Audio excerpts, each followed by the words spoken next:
Tanner rolled his eyes as the sun dipped below the horizon, casting a sickly orange hue across the sky. It was that time of day when everything felt like it was just a little off, the air was thick, and the roads seemed to stretch longer than usual. He gripped the steering wheel of his old Chevy, the engine roaring like a beast beneath the hood. The hum of the tires on the cracked pavement was a familiar sound, but today it felt different, like something was waiting around the corner. His phone buzzed in his pocket and Tanner pulled it out to check the message. It was from his best friend Luke. "Yo man, you comin' to the bar or what? Don't leave me hangin'." Tanner couldn't help but grin. He'd been getting the same invite every weekend, and while he usually gave in, tonight felt different. There was a weight in the air and his gut was telling him that he needed to be somewhere else doing something else. But like always, he shoved that feeling down. Maybe it was just the long week getting to him. As he drove through the sleepy town of Blackwater, he glanced at the old neon sign of Big Jim's bar flashing in the distance. The place was a dive, but that's exactly what everyone loved about it. It wasn't fancy, just a few cracked booths, a sticky bar top, and the smell of stale beer lingering in the air. It was home, at least for now. He took a right and cruised into the parking lot, which was half filled with rusted trucks and a few newer sedans. Nothing stood out. Nothing ever did. But as Tanner stepped out of the car, something in the distance caught his eye, a figure standing just off the road by the woods.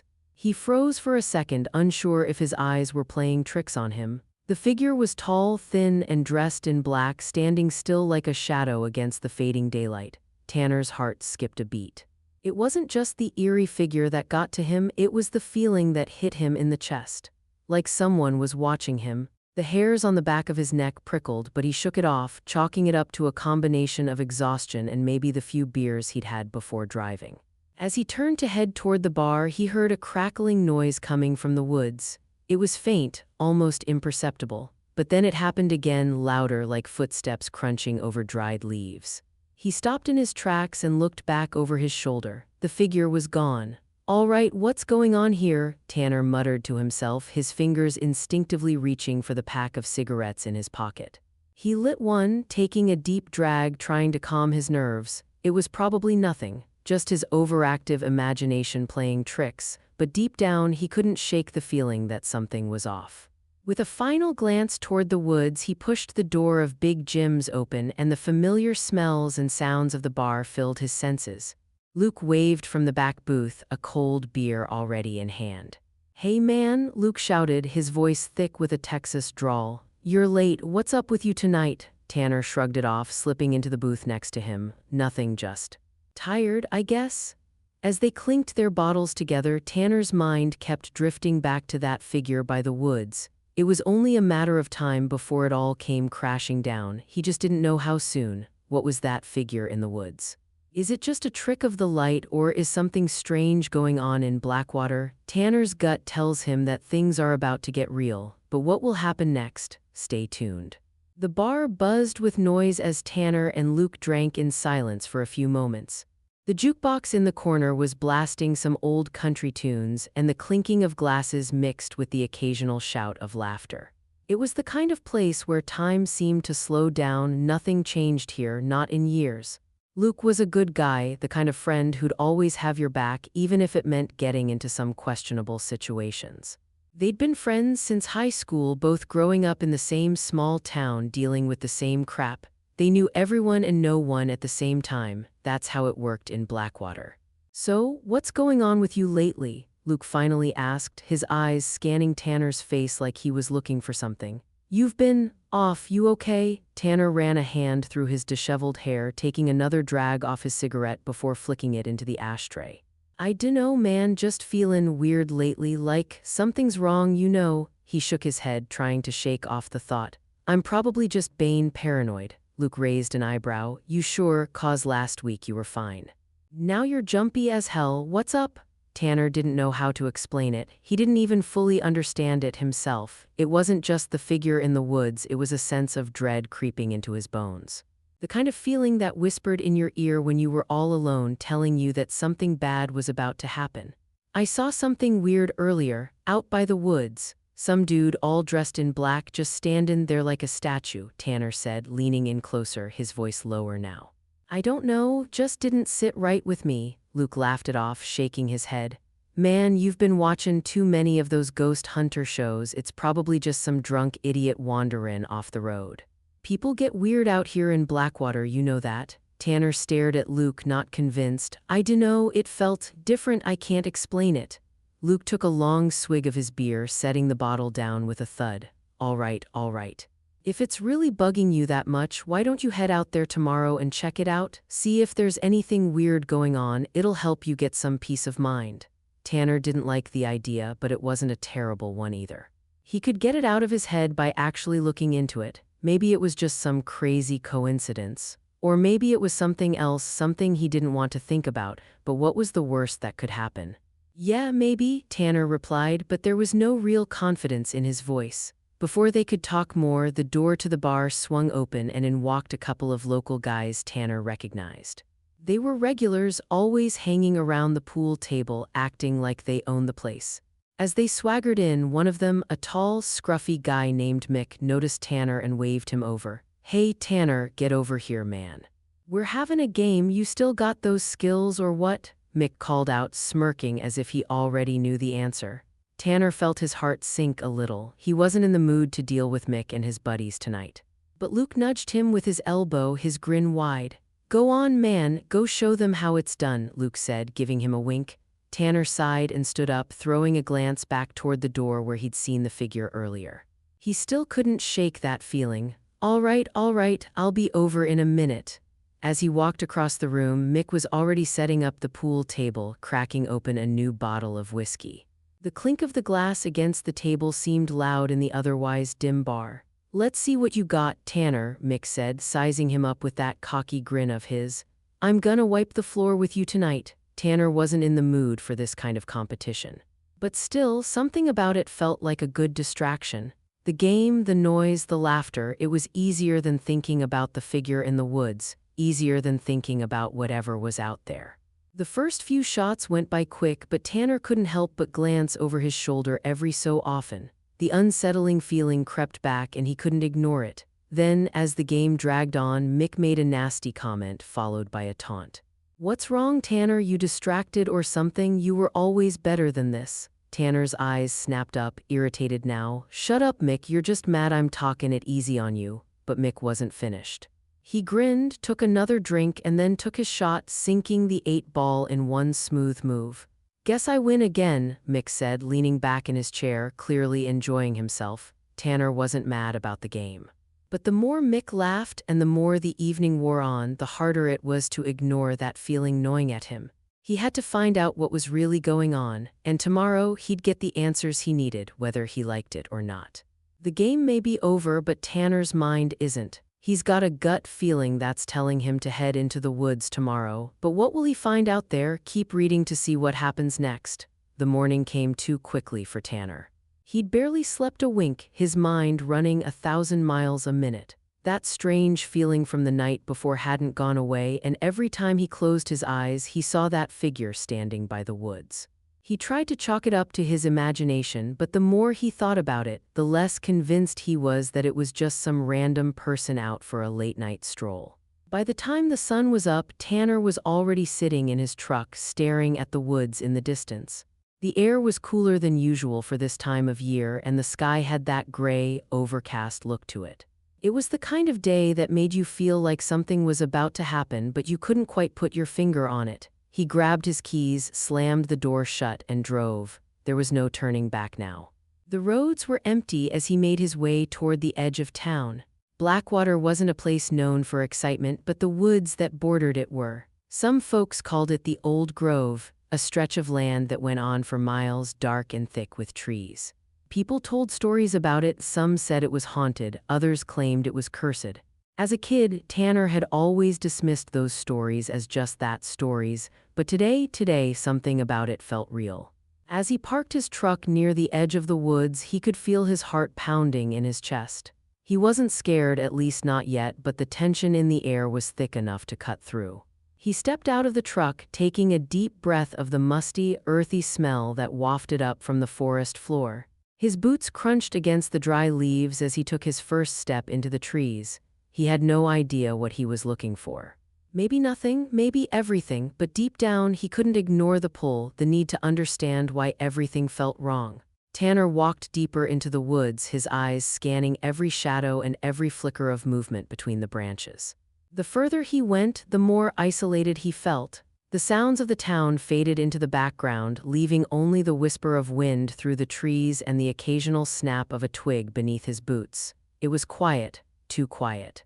After about 15 minutes of walking, he came to a clearing.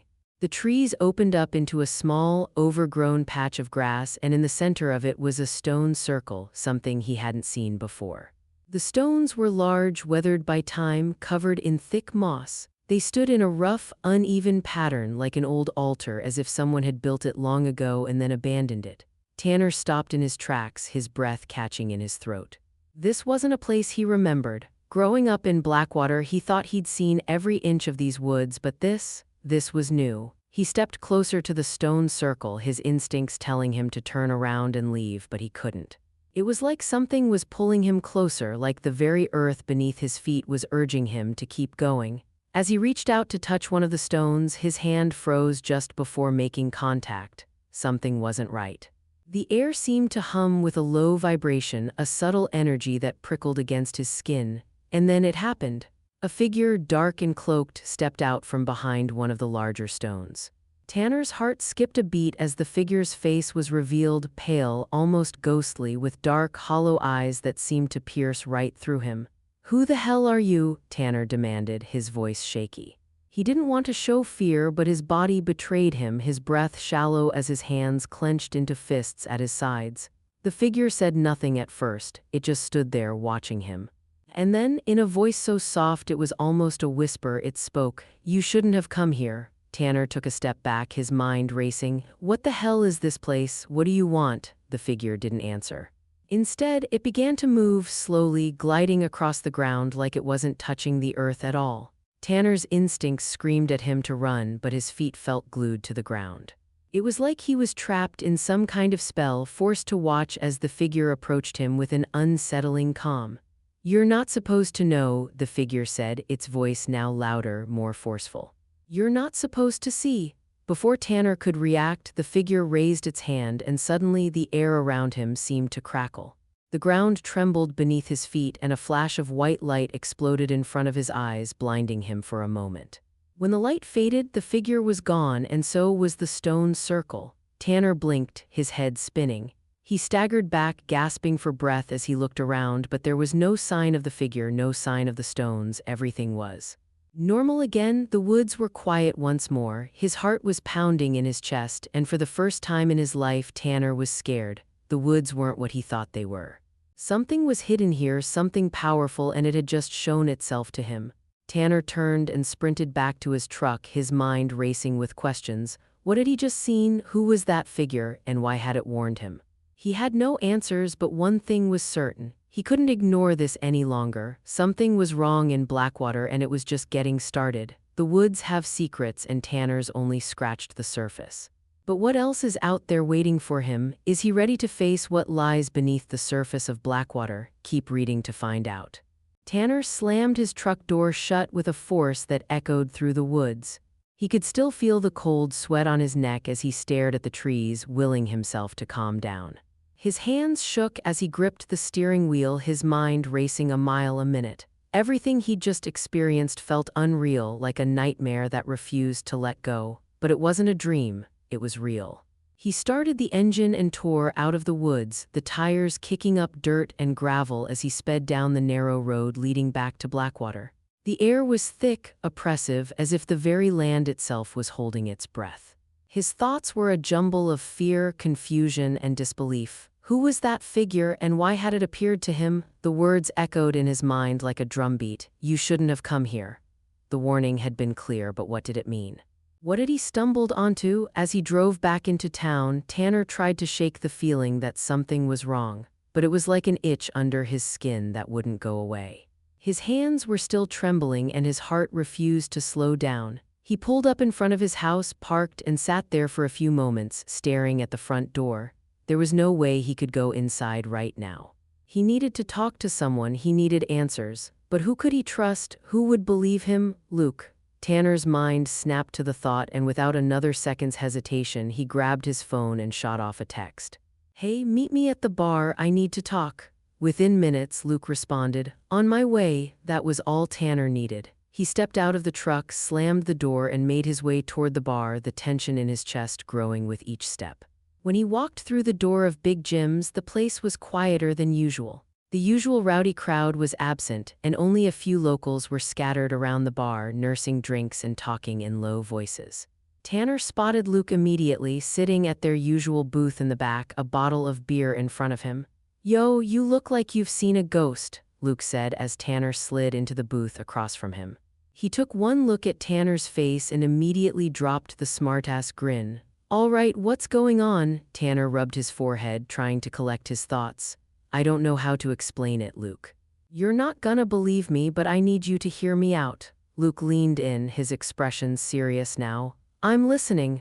Tanner took a deep breath. He could feel the weight of what he was about to say settle on his shoulders. "I went out to the woods today," he began, trying to keep his voice steady. "I saw that figure, the one I told you about last night, but this time, it was different. The woods, Luke, there's something out there. I think I found something bad." Luke didn't interrupt, but his brow furrowed in confusion. "Tanner, you're not making sense." "I know," Tanner said, looking Luke in the eyes. "I thought I was losing it too, but then I found something. A stone circle in the middle of nowhere. I've never seen anything like it before, and that figure, it spoke to me." Luke blinked. "Spoke to you? Dude, you're scaring me now." "I'm not kidding," Tanner replied, his voice low, urgent.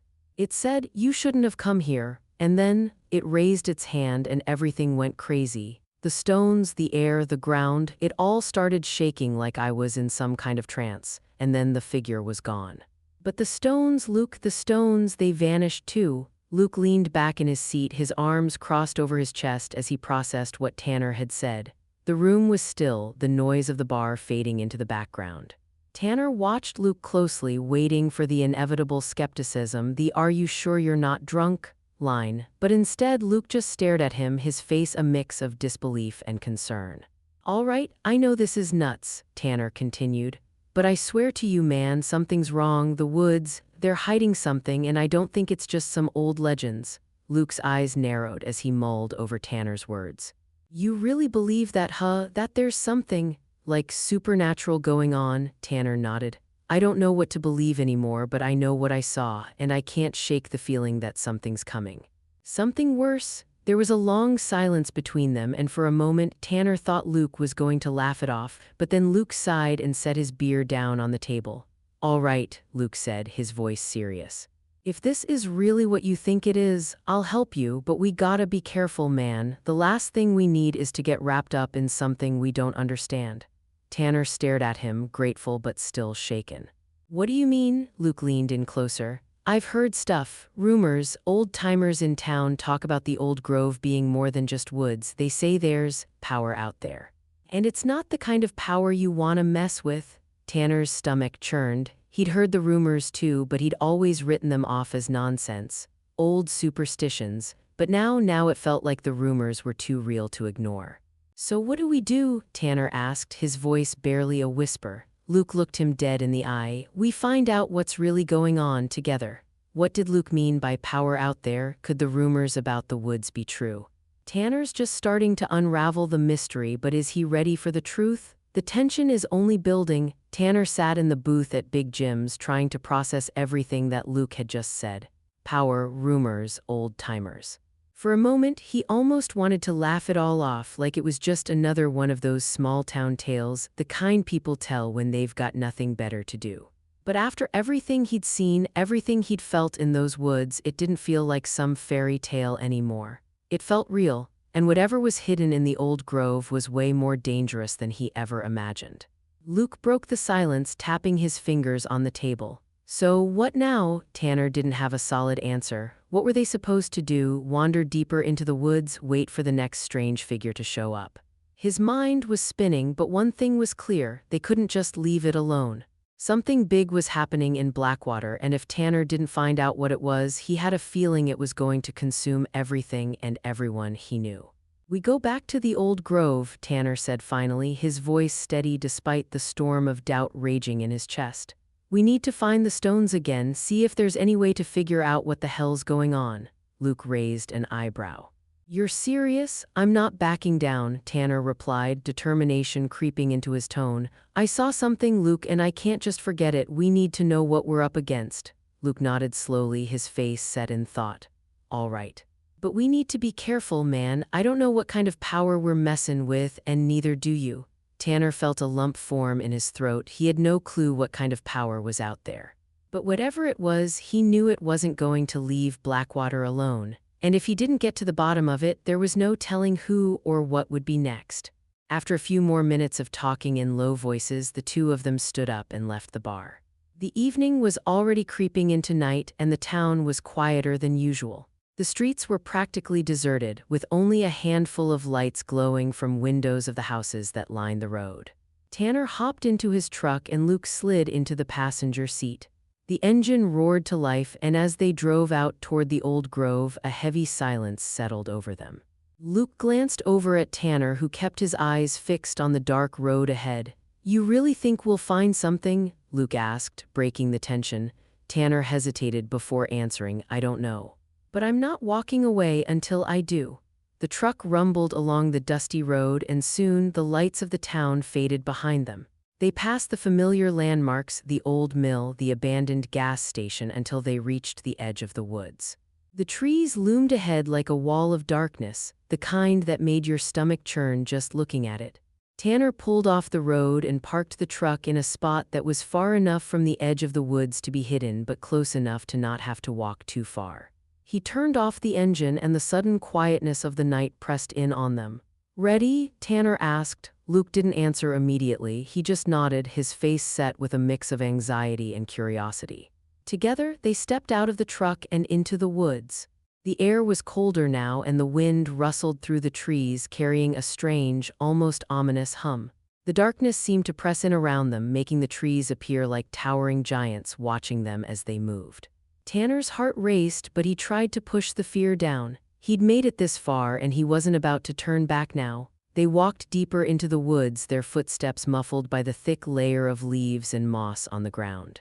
The further they went, the less they could see. The canopy of trees blocked out most of the light, and the shadows grew longer, stretching toward them like reaching hands. As they approached the clearing, Tanner's stomach tightened. This was it. The place where he'd seen the figure. The place where the stones had once stood. He didn't know what he expected to find, but a part of him was terrified that it would all be gone, that the figure would never return, and he would be left wondering if any of it was real. But when they reached the clearing, something felt different. The air was heavier, charged with an energy that made the hair on the back of Tanner's neck stand up. The ground beneath his feet seemed to vibrate faintly, like a low hum that only he could feel. Do you feel that? Luke whispered, his voice barely audible. Tanner nodded, his throat dry. Yeah, something's wrong. They walked further into the clearing, and it didn't take long for Tanner to spot the faint outline of the stone circle. It was back. The ancient stones stood in their rough, uneven pattern just like before. But this time something was different. The stones didn't look quite as weathered. They glowed faintly, a soft, eerie light emanating from deep within the cracks of the stone. The air around them seemed to ripple, and the temperature dropped even further. What the hell? Luke muttered, his voice thick with disbelief. Tanner stepped forward, drawn to the stones like a magnet. The closer he got, the more the hum intensified. His head felt heavy, his thoughts becoming clouded as if the very air around him was closing in. It was the same feeling he'd had when he'd first seen the figure, like something was waiting, something was about to happen. He reached out to touch one of the stones, but before his fingers could make contact, a loud crack split the air and a figure appeared from the darkness. It was the same figure as before, cloaked, silent, its face hidden in shadow. Tanner froze, his breath caught in his throat. It was here again. The figure took a step forward, its voice barely more than a whisper. You should have never come back. What does this figure want with Tanner and Luke? What is the true power hidden in the old grove? Tanner's journey is far from over, and the answers he seeks are just beginning to unravel. But what will it cost him? Keep reading to find out.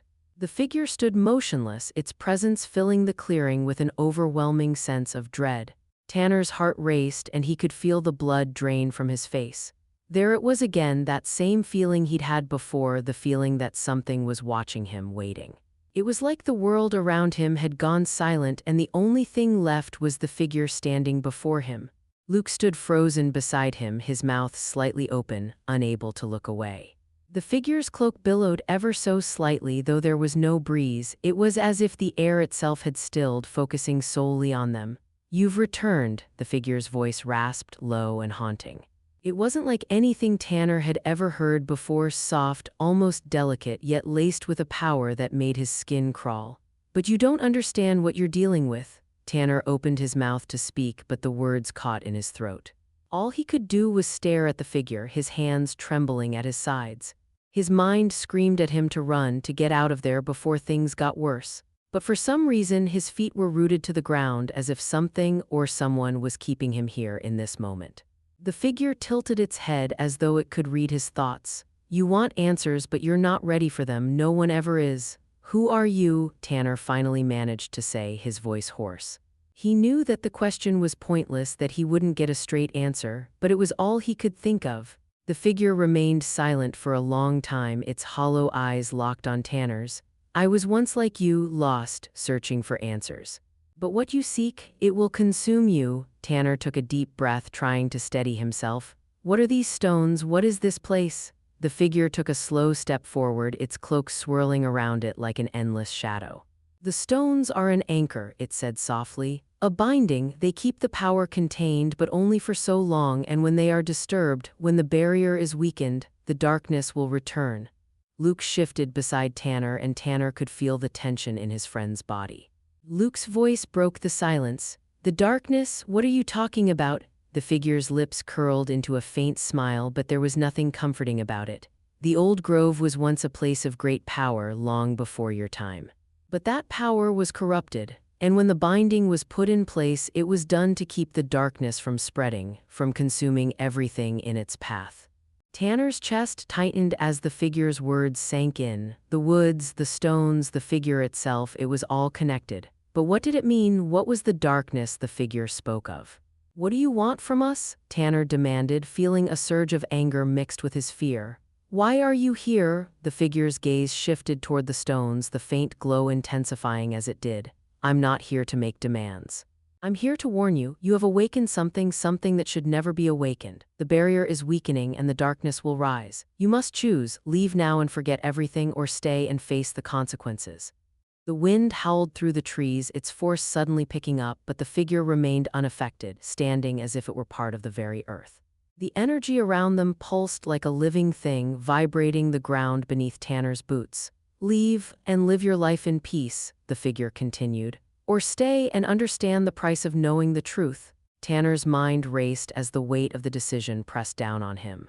He could turn back now, walk away, and never speak of any of this again. He could forget the figure, forget the stones, and go on with his life, pretending like nothing ever happened. But deep down, he knew that wasn't an option.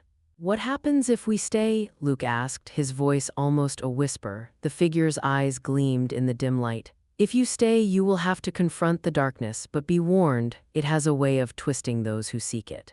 There is no turning back once the path is chosen." Tanner took a deep breath, his eyes flicking over to Luke. His friend's face was pale, but his jaw was set in a way that told Tanner he wasn't backing down either. They had come this far.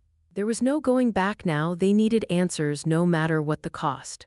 "We're staying," Tanner said firmly, his voice steady despite the whirlwind of emotions inside him. The figure seemed to consider this for a long moment, then nodded slowly. "Very well, but understand this, the darkness doesn't care about your intentions. It only cares about what it can consume, and it will not be kind to those who seek it." Without another word, the figure began to fade into the shadows, its form dissolving into the air like smoke. The stones around them seemed to pulse with a renewed intensity, the glow growing brighter with each passing second. Tanner felt a chill run down his spine as he watched the figure disappear. It was gone, but the air was still thick with energy, the hum of the stones still vibrating in the pit of his stomach. "What now?" Luke asked, his voice shaky. Tanner didn't know what to say, but deep down he knew one thing for certain. Whatever was out there, whatever this darkness was, it was coming, and now there was no turning back. Tanner glanced over at Luke. "We figure out what this darkness is and how to stop it. The warning has been given, but the journey is just beginning." What is the darkness that the figure spoke of, and can Tanner and Luke stop it before it's too late? The mystery deepens as they move closer to the heart of the old grove. Keep reading to find out. The weight of the figure's words lingered in the air long after it had vanished, leaving Tanner and Luke standing in the middle of the eerie clearing. The glowing stones seemed to hum with an energy that felt unnatural, pulsing with a life of their own. The woods around them were as still as death, the only sound the distant rustling of leaves in the wind. Tanner's heart was pounding in his chest, his hands still trembling as he fought to make sense of what had just happened. He'd made the decision to stay, to face whatever was coming, but now that the figure was gone, he wasn't sure if he was ready for what lay ahead. This wasn't some urban legend. This was real, and it was terrifying. "Do you think it's telling the truth?" Luke's voice broke the silence, barely above a whisper. Tanner glanced at his friend. Luke was staring at the stones, his face pale and drawn. The light from the stones cast strange shadows on his features, making him look even more unsettled than Tanner felt. "I don't know," Tanner admitted, shaking his head, "but I can't just walk away." "We need answers." Luke nodded slowly, his eyes scanning the dark woods around them. "I get it, but this feels wrong, man. What if we're in over our heads?" Tanner clenched his fists. "We've already gone this far, Luke. We can't back down now. Whatever's happening, it's bigger than us. We have to stop it." The air grew colder, the chill creeping down Tanner's spine as a strange pressure seemed to settle in the clearing. It was like something was watching them from the trees, hidden just out of sight. Tanner's instincts screamed at him to leave, to get as far away from this place as possible, but he couldn't do it. Not now. "All right, let's do this," Luke said, his voice rough with uncertainty. "But we're sticking together. No matter what happens, we don't split up." Tanner nodded. "Agreed." The two of them turned back toward the stone circle, the faint glow of the stones casting an eerie light across the clearing. Tanner felt drawn to them, as if the stones were calling to him, urging him to come closer. The air seemed to vibrate with an energy that made the hairs on the back of his neck stand up. As they approached the stones, the ground beneath their feet seemed to pulse like the earth itself was alive. Tanner took a deep breath, trying to steady his nerves. He didn't know what to expect, but he knew that whatever came next, it was going to change everything. They reached the center of the stone circle, and Tanner felt a sudden rush of energy flood his body. It was like a jolt of electricity, a sharp crackle in the air that made his skin tingle. The stones seemed to glow brighter now, their light intensifying as they stood in the center of the circle. "Do you feel that?" Luke asked, his voice shaky. His eyes were wide with fear. Tanner nodded. "Yeah, it's like the air is alive." "I don't think we're supposed to be here, Luke." The stones seemed to pulse again, and this time the ground beneath their feet trembled. It was subtle at first, just a slight vibration, but then it grew stronger, more forceful. Tanner stumbled, grabbing Luke's arm to steady himself. The air grew thick, charged with an electric energy that made it hard to breathe. And then a voice rang out, low and guttural, coming from all around them. "You shouldn't have come." Tanner's heart skipped a beat and his eyes darted around, searching for the source of the voice. But there was nothing, no figure, no shadow, just the stones glowing with an eerie light and the oppressive silence of the woods. The voice came again, louder this time, vibrating through the air like a low growl. "You have awakened what should remain asleep." Tanner's breath caught in his throat. This wasn't the figure from before. This voice was different, deeper, more ancient. It was like the very earth itself was speaking to them. "What are you?" Tanner demanded, his voice shaking despite his best efforts to remain calm. The voice seemed to laugh, a deep, rumbling sound that echoed through the clearing. "I am what was sealed away long ago. I am the darkness you seek to understand." Tanner felt the blood drain from his face. The darkness, the very thing the figure had warned them about. "The stones," Luke said, his voice barely a whisper. "They're the barrier." The voice spoke again, its tone dripping with malice. "Yes, the stones are the barrier, the last line of defense, but they are weakening, and soon I will be free." The ground shook beneath them, and the trees around the clearing creaked and groaned as if the very forest itself was reacting to the presence of the darkness. The air grew colder still, and Tanner could see his breath misting in front of him. "We need to stop this," Tanner said, his voice desperate. "What do we need to do?" The voice laughed again, the sound sending chills down his spine. "There is nothing you can do, child. The darkness will consume all in its path, and you will be its first offering." Tanner took a step back, his mind racing. He had to do something, anything. He couldn't let whatever this was escape. But the more he thought about it, the more he realized the truth. They were out of their depth. They were in the middle of something far bigger than themselves. The stones pulsed again, the light growing brighter, more intense, until it seemed to swallow the clearing in a blinding flash. Tanner shielded his eyes, but it was useless. The light consumed everything, and then, as quickly as it had started, the light faded, leaving them standing in the silence of the woods once more. Tanner opened his eyes, his breath coming in ragged gasps. The clearing was the same, the stones still glowing faintly, but the energy in the air had changed. It was darker now, more oppressive. The darkness was closer than ever. Luke looked at Tanner, his face filled with fear. What the hell was that? Tanner swallowed hard, trying to steady his breath. I don't know, but whatever it is, it's coming and we need to stop it. The darkness is closer than ever and the path ahead is unclear. But Tanner and Luke are determined to uncover the truth, no matter the cost. What will happen when the darkness is fully unleashed? Stay tuned to find out. Tanner's mind raced as he and Luke stood in the now still clearing, the oppressive energy of the stones still hanging thick in the air. The glowing stones flickered faintly in the dimming light, casting an eerie, cold light over the woods. But despite the silence, the fear remained. The voice, that deep and terrible voice, still echoed in Tanner's mind. The darkness will consume all in its path. He could feel it. The air around him felt heavier, thicker. Every breath he took was filled with the taste of something rotten, like the very earth was decaying beneath his feet. The figure's warning, the voice from the stones, it was all coming to fruition, and Tanner knew there was no turning back now. The darkness was real, and it was close. Too close. We can't let it escape, Tanner said, his voice shaky but filled with determination. We can't let this thing get free. Luke's eyes were wide with terror. But how? It's too powerful. The voice said the stones are the only thing keeping it contained. Tanner clenched his fists. We've got to stop whatever's causing the barrier to weaken. We have to figure out how to stop it before it breaks free completely. There was a moment of silence, and then Luke spoke, his voice barely a whisper. What if the stones are the only thing holding it back? What if disturbing them is what's letting the darkness in? Tanner looked over at Luke, considering the thought. We've already disturbed them. It's too late to back out now. But as he looked around at the flickering stones, Tanner began to wonder if there was a way to fix it. Maybe the answer wasn't in running, in trying to contain it. Maybe the answer was in the stones themselves. We need to find out how to restore the barrier, Tanner said, his voice steadying. The stones have to be the key. Let's figure out what we can do. They stood in the center of the circle, both of them feeling the pressure of the darkness pressing in from every direction. It was as if the earth itself was pulling them down, drawing them closer to whatever was hidden beneath. The pulse from the stones grew stronger, and with it, the tension in the air thickened. The darkness was waiting, watching just beyond the edge of their vision. Where do we start? Luke asked, his eyes darting nervously around. Tanner took another deep breath, trying to steady himself. He wasn't sure, but instinct told him to touch the stones again. He felt drawn to them, like they were calling to him, like they held the answer if only he could unlock it. He stepped forward, reaching out toward the stone closest to him. The second his fingers made contact, the ground beneath him shook violently. Tanner stumbled, but he held on, the pulse from the stone surging through his body.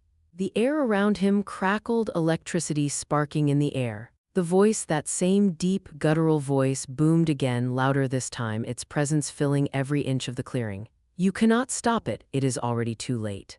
You are weak and you will be consumed. Tanner's heart pounded in his chest as the energy from the stone surged through him, threatening to overwhelm him. But then, through the chaos and the pressure of the darkness, he realized something that made his blood run cold. The stones were not just keeping the darkness contained, they were part of it. They were part of the trap that had been set so long ago, a prison for the malevolent force that had once roamed free, and now they were failing. The power that had been sealed away was being released piece by piece.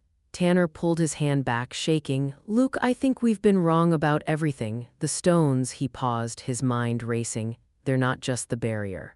They're the prison. Luke's eyes widened. You mean they're holding the thing in, and if we disturb them too much? It gets free, Tanner finished, nodding grimly. The darkness, it's coming and we can't stop it now. The ground beneath them trembled again, this time stronger, the force almost knocking them both to the ground. The trees around them creaked and groaned as if they were struggling to stay standing. "What do we do now?" Luke asked, panic creeping into his voice. Tanner stood there for a moment, frozen, his mind spinning. He knew the truth now, knew that the darkness was unstoppable. There was no fighting it, no sealing it away again. It had already begun to spread, to take form. But that didn't mean they were powerless. There was one thing they could do, something that might at least stop it from destroying everything. "We make sure it can't spread," Tanner said, determination hardening in his voice. "We can't stop it, but we can make sure it doesn't escape." Luke looked at him, confusion still clouding his face. "What do you mean?" Tanner turned back to the stone circle, the glow from the stones flickering and flashing in the growing darkness. "We destroy the stones, we destroy the prison, we make sure the darkness stays contained here where it can't hurt anyone else." "Are you insane?" Luke shouted, his voice full of disbelief. "If we destroy the stones, the darkness will be sealed here forever," Tanner interrupted. "It's the only way." Without waiting for a response, Tanner stepped forward again, his hand outstretched toward the largest stone. As his fingers brushed against the cold surface, a surge of energy shot through him, more powerful than before, and he felt the force of it push him back. But he didn't stop. He gripped the stone tighter, and with a guttural cry he pulled. There was a sickening crack, and the ground seemed to explode with light as the stone cracked down the middle, the glow from the stones shattering into 1,000 pieces. The clearing was filled with a blinding light, and for a moment, Tanner felt like he was being ripped apart. Then all at once it stopped. The light faded, the ground stopped shaking. The air was still, too still, and Tanner collapsed to his knees, gasping for breath. Luke was on the ground beside him, breathing heavily, his face pale. Did we do it?" Tanner looked up at the stone circle, now nothing more than rubble. The stones were broken, scattered across the clearing, but the silence was deafening. "I don't know," Tanner said quietly, "but at least it's over." And for the first time since he'd stepped into the woods, Tanner felt the weight lift off his chest. The darkness was contained, at least for now. He didn't know what the future held, but for the first time he had hope. They had done it. And that was enough. If you enjoyed the journey through the old grove and the mystery of the darkness, don't let it end here. There's always more to discover, more twists to unravel, and more stories to tell. If you're ready for another adventure, have ideas you want to explore, or just want to chat about what happens next, drop a message.